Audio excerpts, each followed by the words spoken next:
That was Alan Walker's Faded Remixed. Welcome to the Rise Weekly Review for April 19th through April 26th, 2021. Before we begin our weekly review, family and friends are searching for a missing man by the name of Manuel Garcia, Jr. Manuel, who's pictured here, was last seen Sunday, the 18th, on Sibley and Superior in Calumet City around 6 p.m. According to his mother, Antonetta Garcia, he said he would be right back when he left for the night and has not returned since. He is described as 6 foot 2 inches and weighs around 220 pounds. He was last seen wearing blue jeans, a backward cap, and short sleeved jacket. His sister, Vanessa Contreras, has asked anyone with information about his whereabouts to contact his family at 615-894-4069 or 708-510-2322 or call 911. And now, back to the news. On Sunday, a man who was shot in East Chicago died from his injuries. The man was shot on Saturday on the 1600 block of Broadway Street. He was identified as 49-year-old Lamar Cole. According to the Lake County Coroner's Office, he passed away around 10:07 p.m.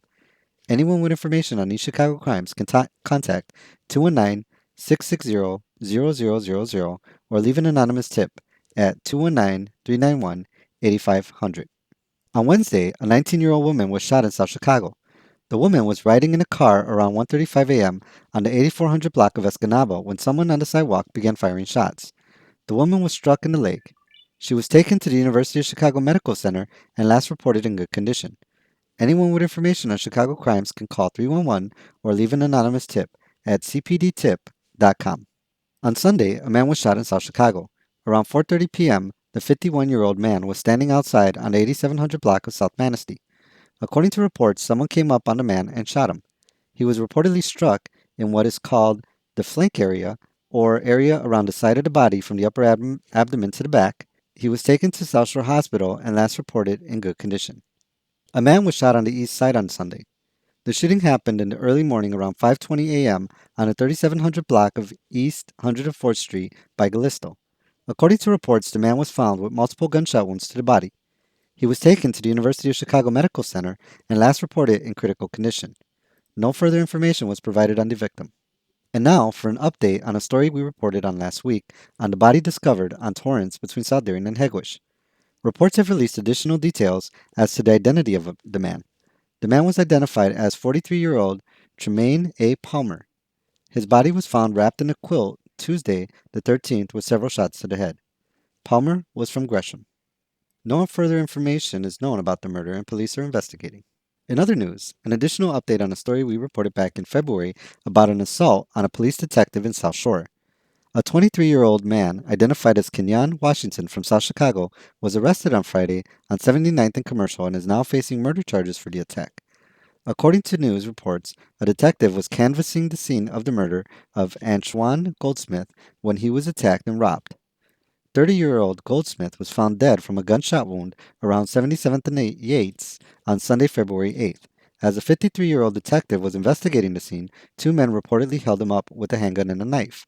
Washington and the other man allegedly pushed the detective and assaulted him while going through his pockets. The 26-year veteran of the police force was taken to an area hospital in good condition. According to the Sun-Times, officers reportedly arrested the other suspect a few minutes after the robbery, but he was only charged with drug charges unrelated to the robbery. Washington is facing one count of attempted first-degree murder and armed robbery with a dangerous weapon. A car crash in Hammond left 2 people dead and 3 injured on Tuesday. Around 3:30 p.m., the crash occurred on the 3900 block of Calumet Avenue. According to police, a 21-year-old driver, Isaiah Cummings, was driving north and swerved into another lane, striking a northbound vehicle. After striking the vehicle, he lost control of the car and flew into oncoming traffic, striking another southbound vehicle. Cummings, along with his 22-year-old passenger, Ariana Robinson, both passed away at the scene. 3 additional people were hospitalized with non-life-threatening injuries. An autopsy ruled the death an accident, and no drugs or alcohol were suspected in the crash.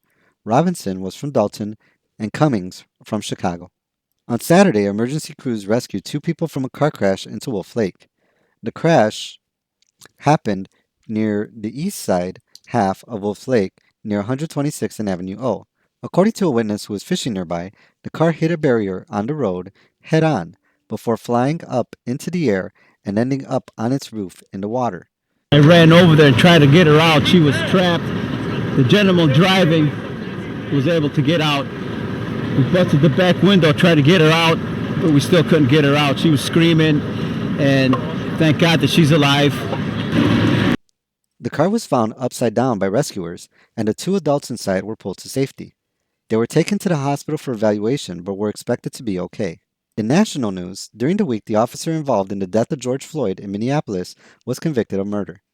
Officer Derek Chauvin was found guilty on all counts for charges including second degree unintentional murder, third degree murder, and second degree manslaughter. Maximum sentence for second degree unintentional murder is 40 years, while the maximum sentence for third degree murder is 25 years, and for second degree manslaughter is 10 years or $20,000. The news came as cities throughout the country took precautions in case the verdict resulted in widespread protests. However, despite the fears, actions remained mainly celebratory and peaceful. Yet, despite the verdict, many activists point out that the justice seen for Floyd's family still has not resulted in the needed police reform. The news came as various news outlets reported that on the day of the verdict alone, 6 people were killed by police officers within 24 hours after Chauvin was found guilty. In other national news, an investigation by the New York Times has uncovered more information about U.S. Immigration and Custom Enforcement's mishandling of COVID 19. The report demonstrates that COVID infections at ICE detention facilities since last June were 5 times that of prisons and 20 times that of the general population. According to the report, ICE not only mishandled the COVID infections, but did things that helped it spread in detention centers and make the issues worse. When I got there, they were not keeping distance. They were not using masks. Most of the time, there were like 40 to 50 people in the same barrack.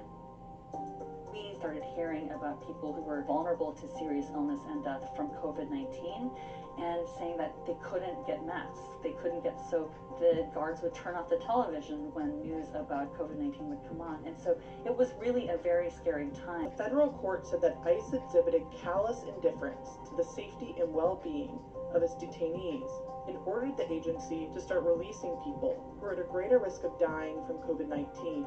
And we just weren't seeing that. People who had medical vulnerabilities were being denied release consistently. The report states that detainees have little protection from COVID 19 while in custody due to spotty implementation of the agency's guidelines and lack of testing. It also discusses how detention center infections have affected surrounding communities. Yet a lack of consistent COVID 19 data from ICE has made tracking the spread difficult both in facilities and in surrounding communities. According to the report, ICE could be releasing more people to reduce the spread. However, many of the hardline policies of the Trump admin are still in effect, as are several of his appointees, and the Biden administration has been slow to make any changes. In other local news, Ford has announced it will continue its shutdown amid a global shortage of semiconductor chips. On Thursday, the Wall Street Journal reported that the shutdown, which began earlier this month, would last an additional 2 weeks. Ford said that it would take a $1 billion hit to its expected profits this year due to the shortage. The shortage is due in part to former President Trump's trade war with China. The trade war began impacting the tech industry supply chain early last year, with analysts seeing the hit in September semiconductor production. Companies still had backup supplies to last several months.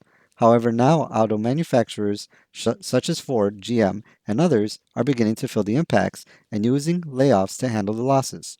President Biden has attempted to help with the problem by signing an executive order in February to spur U.S. semiconductor production. In other local news, brand new CTA railcars built in Hegewisch got their first in-service testing during the week. The new 7000 series cars built at the CRRC Seafang America plant in Hegewisch were deployed on the Blue Line. While out-of-service tests were previously conducted, the current in-service tests with actual passengers will run until 2022. CTA has ordered 846 cars that include upgrades from the previous version. The new cars are supposed to have redesigned interiors, ceiling-mounted displays, route maps, new information displays, and adjustable suspensions, among other features. The company, which operates on 135th and Torrance, has several job openings posted on their website at the link below. And finally, the Chicago Urban League is partnering with Amazon to host a recruitment and information session on May the 4th. The session will allow participants to learn about warehouse associate and Whole Foods shopper positions, hear about the hiring process, hiring opportunities, jobs and benefits, and engage in a Q&A with Amazon representatives. The session will be online, and you can register by following the link at the bottom of the screen or by using the shorter URL on the right of the screen. And that ends our weekly review for April 19th through April 26th, 2021. Thank you for joining us for this week in review. Peace. Silence of the sea, I'm breathing.